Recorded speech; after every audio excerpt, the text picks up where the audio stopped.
맹인소녀와 사암오행침. 눈 대신 손을 얻은 심의. 제10편 북경에서 피어난 꽃.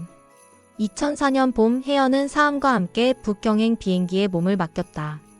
대학 5학년이 된 그녀에게 청와대학 중위대에서의 강의는 인생의 새로운 전환점이 될 것이었다. 정화는 한국에 남아서 3학년 과정을 계속하기로 했다. 혜연씨 꼭 성공하고 돌아와요. 기다리고 있을게요. 인천공항에서의 정환의 작별 인사가 아직도 귓가에 맴돌았다. 북경에 도착하자 청와대학 중위대의 리웨이밍 교수가 직접 마중을 나와 있었다.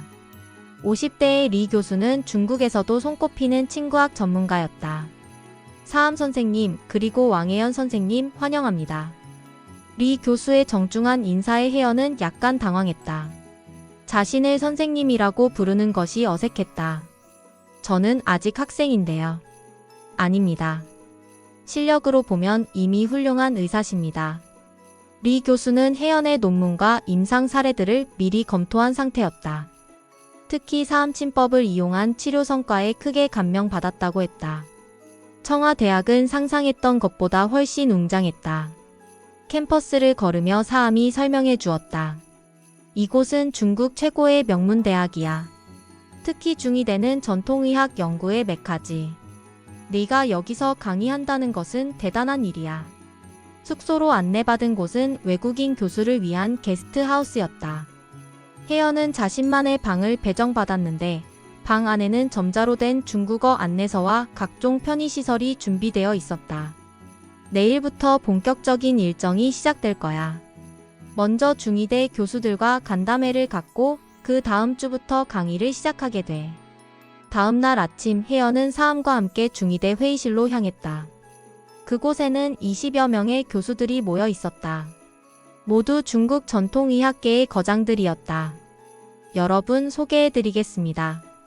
한국에서 오신 왕혜연 선생님입니다. 박수가 터져 나왔지만 혜연은 일부 교수들의 회의적인 시선을 느낄 수 있었다. 20세의 시각장애인이 과연 어떤 의술을 보여줄 수 있을지 의심하는 것 같았다. 혜연 선생님, 사암침법에 대해 간단히 소개해 주시겠습니까? 리 교수의 요청에 혜연은 침착하게 답했다. 사암침법은 조선 후기 사암도인이 창안한 침술로 기존의 침법과는 완전히 다른 철학을 가지고 있습니다. 혜연은 칠판에 오행도를 그리며 설명을 시작했다.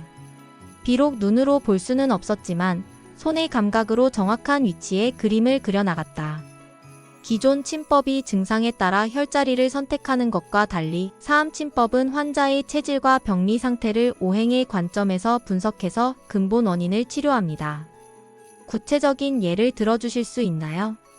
한 교수가 질문했다.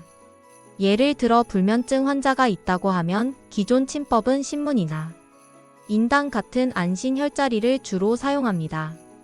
하지만 사암침법에서는 불면의 원인이 심화상염인지 신음어인지 간기울결인지를 먼저 파악합니다.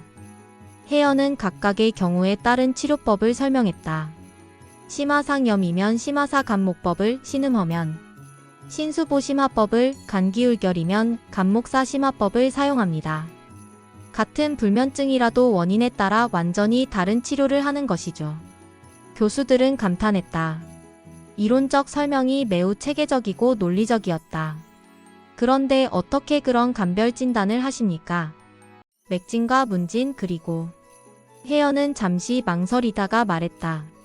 환자의 마음을 읽는 능력을 활용합니다. 회의실이 조용해졌다. 마음을 읽는다는 것이 무슨 의미인지 이해하지 못하는 교수들이 많았다. 실제로 보여주실 수 있나요? 리 교수가 제안했다. 제가 환자 역할을 해보겠습니다. 혜연은 리 교수의 맥을 짚어보았다. 일반적인 맥진을 한 후 조심스럽게 마음을 읽는 능력을 사용했다. 순간 리 교수의 내면이 전달되어 왔다. 깊은 학문적 열정과 함께 최근 아버지의 병환으로 인한 걱정이 느껴졌다. 리 교수님, 최근에 가족 문제로 많이 걱정하고 계시는군요. 특히 연로하신 아버님이 편찮으신 것 같은데.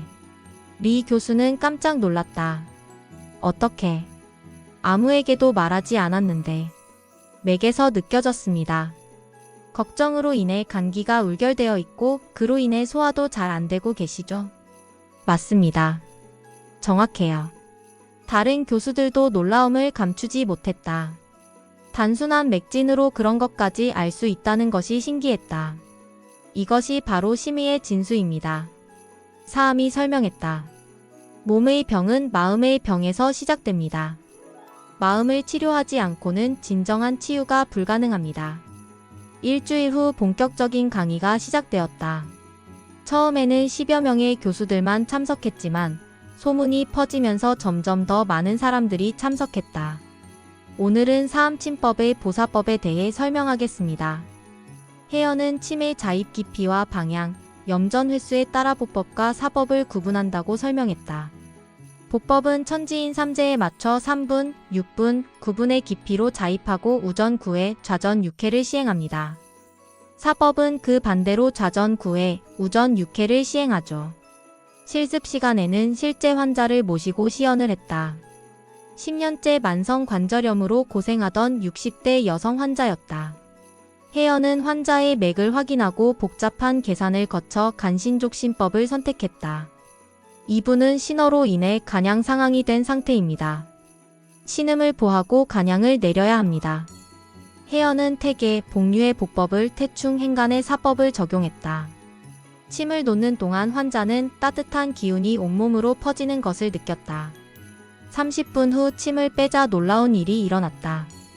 환자가 일어나서 무릎을 굽혔다 폈다 하는데 전혀 아프지 않았다. 어머, 어떻게 이런 일이? 10년 동안 이렇게 편한 적이 없었는데. 교수들은 경탄했다. 단 한 번의 치료로 이런 효과를 보는 것은 흔한 일이 아니었다. 이것이 바로 사암침법의 위력입니다. 혜연의 명성은 3시간에 북경 의료계 전체로 퍼져나갔다. 베이징 중의병원, 동직문 병원 등에서도 강의 요청이 쇄도했다. 한 달 후 혜연은 특별한 환자를 만나게 되었다. 중국 정부 고위 관리의 아내로 3년째 원인 불명의 전신마비로 고생하고 있었다. 여러 명의들이 치료해봤지만 효과가 없었습니다. 왕 선생님이 마지막 희망입니다. 혜연은 환자의 맥을 짚어보고 깊이 집중했다. 순간 환자의 마음 깊은 곳에 숨겨진 비밀이 전달되어 왔다. 남편의 외도로 인한 깊은 배신감과 절망이었다. 이분의 병은 정신적 충격으로 인한 것입니다. 담걸심포가 막혀서 기혈순환이 되지 않는 상태입니다. 혜연은 담경과 심포경의 혈자리를 이용한 특수한 침법을 시행했다. 동시에 환자와 깊은 대화를 나누며 마음의 상처를 치료했다. 몇 차례 치료 후 환자는 기적적으로 회복되었다. 이 소식이 알려지면서 혜연은 중국에서 신이라고 불리기 시작했다. 혜연아, 이제 너는 진짜 국제적인 의사가 되었구나. 사암이 뿌듯해했다. 하지만 혜연의 마음 한구석에는 아쉬움이 있었다. 정환이 그리웠고 한국에서 더 많은 환자들을 치료하고 싶었다. 선생님, 이제 한국으로 돌아가고 싶어요. 좋은 생각이야. 네가 배운 것을 우리나라 사람들에게 나누어 줄 때가 되었어. 3개월간의 중국 체류를 마치고 한국으로 돌아오는 비행기 안에서 혜연은 앞으로의 계획을 세웠다. 대학을 졸업하고 한의사 면허를 취득한 후 사암과 함께 진료소를 확장해서 더 많은 환자들을 치료하고 싶었다. 21세 혜연은 이제 국제적으로 인정받는 의료인이 되었다. 중국에서 수암보살이라는 별명까지 얻으며 진정한 심의로 성장했다.